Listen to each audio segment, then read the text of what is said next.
The Restricted Passenger Voyages guidelines for mask wearing on cruise ships is just extremely excessive. Let's talk about it right after this.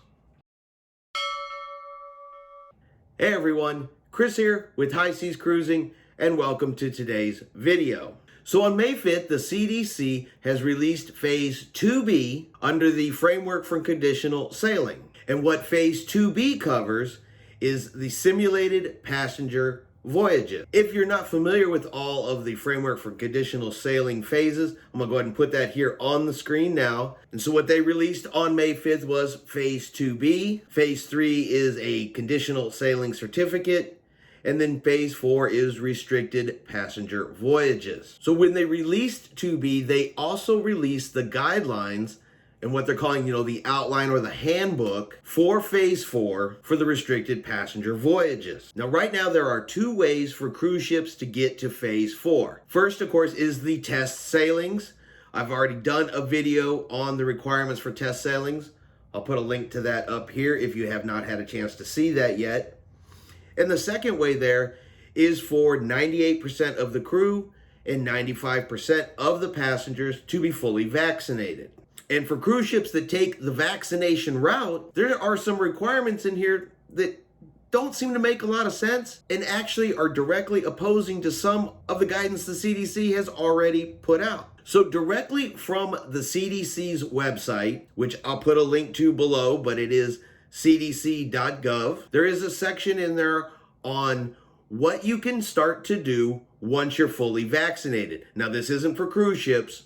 This is just general guidance for what you can do once you've been vaccinated. And it says, if you have been fully vaccinated, you can gather indoors with fully vaccinated people without wearing a mask or staying 6 feet apart. You can gather indoors with unvaccinated people of any age from one other household, for example, visiting with relatives who all live together without masks or staying 6 feet apart, unless any of those people or anyone they live with has an increased risk for severe illness from COVID-19. You can gather or conduct activities outdoors without wearing a mask, except in certain crowded settings and venues. So the big one, I think, on this one is because we are talking about cruise ships that will have full vaccinations. 98% of the crew and 95% of the passengers. So the CDC's guidelines for people that are fully vaccinated is you can gather indoors with fully vaccinated people without wearing a mask or staying 6 feet apart.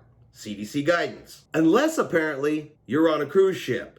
So if you're fully vaccinated on land is apparently completely different if you're fully vaccinated on a ship. Not sure why they're different, but they are. And there are some mask requirements for these restricted test voyages that just seem counterproductive to the CDC's own guidance. So mask use. At this time, all persons, including port personnel, crew, and passengers, including those that are fully vaccinated, are advised that the CDC's mask order remains in effect and requires the wearing of masks on conveyances entering, traveling within, or leaving the United States and in U.S. transportation hubs. So while the order permits temporarily removing a mask for brief periods of time while eating or drinking, removal of the mask for extended meal service or beverage consumption would constitute a violation of this order, and masks do not have to be worn while inside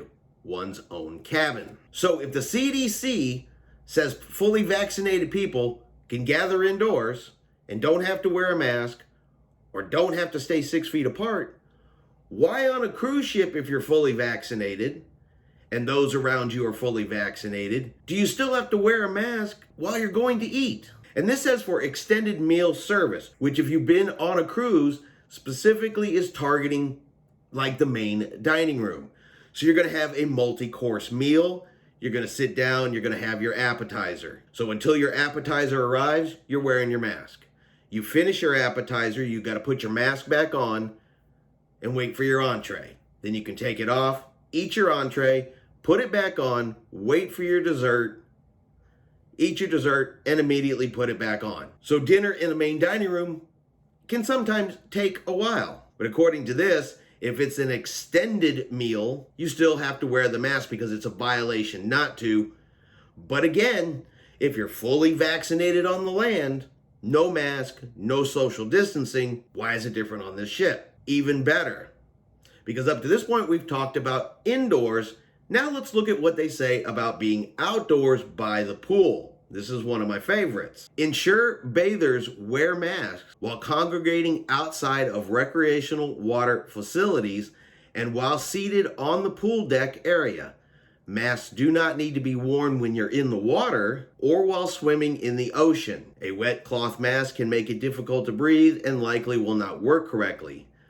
This means it is particularly important for bathers to maintain social distancing of at least 6 feet when in the water with others who are not traveling companions or part of the same family. So you go up to the pool deck, which is outdoors, fresh air, all that kind of good stuff, got the sun.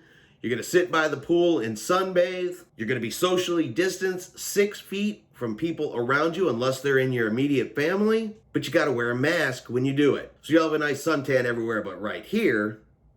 But why wear the mask?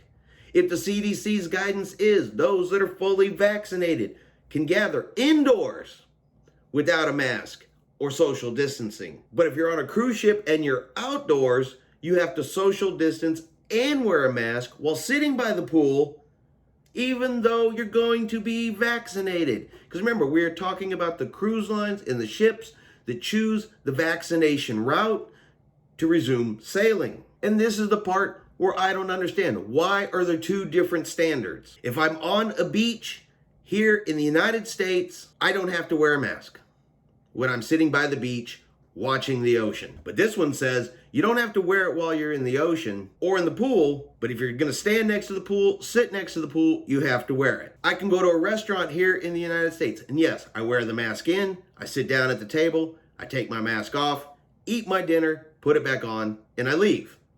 Not on a cruise ship. It's different. The only place they're giving you permission to not wear the mask is in your own cabin. Again, why is there two different guidances? Why do people who are fully vaccinated here different than people who are fully vaccinated here? That's why I say that the CDC has some kind of issue with the cruise lines and seem to be under some type of impression that the vaccine works differently here than it works over here. Fully vaccinated is fully vaccinated. There's not a difference. And this guidance, again, is targeted only at cruise ships. Because you can go on an airplane right now, 3 seats. The airlines are selling the middle seat again. So there is going to be a stranger, unless you buy all 3 of those seats, there's going to be somebody you don't know that will sit next to you. You don't know if they've had a vaccine. You don't even know if they have COVID right now. Because there's no testing requirement to get on an airplane. There's no need to prove vaccination status to get on the airplane. And they can sit next to you. You could be on an airplane for 2, 3, 4 hours traveling, and there's no problem with that. Yes, you wear a mask on the airplane, and that's fine. And yes, I do agree that there are situations on a cruise ship where wearing a mask is a good idea, but not necessarily sitting by the pool separated by 6 feet. And don't get me wrong, some of the rules and restrictions that the CDC has put on here, they do make sense, and I do agree with. Reduce crowding in elevators. That's okay. Those elevators can get pretty full at times, so reducing capacity can definitely help improve safety and the spread of disease. I got that. No self-service buffets. You know what? I agree with that one. Whether we are in a pandemic or not, there's some nasty people out there touching food and putting it back. I'd rather them not have the opportunity to do that, period. Wearing the masks in the cruise terminal while you're embarking on the ship. Okay. Getting off the ship. Got it. But all the rest of the time? No. Not when the CDC itself says fully vaccinated people while indoors don't have to. Unless you're on a ship, then you got to do it all the time. Let's be fair. You can't have two different sets of rules for people. Let me know what you think in the comments below. Do you think the CDC's mask rules for cruise ships are excessive? Do you think they're not enough? Leave your comment below. I'm curious to know what y'all think as well. All right, well, I hope you have enjoyed today's video. If you did, let's give it a thumbs up. You have a great day, and we will see you out on the high seas.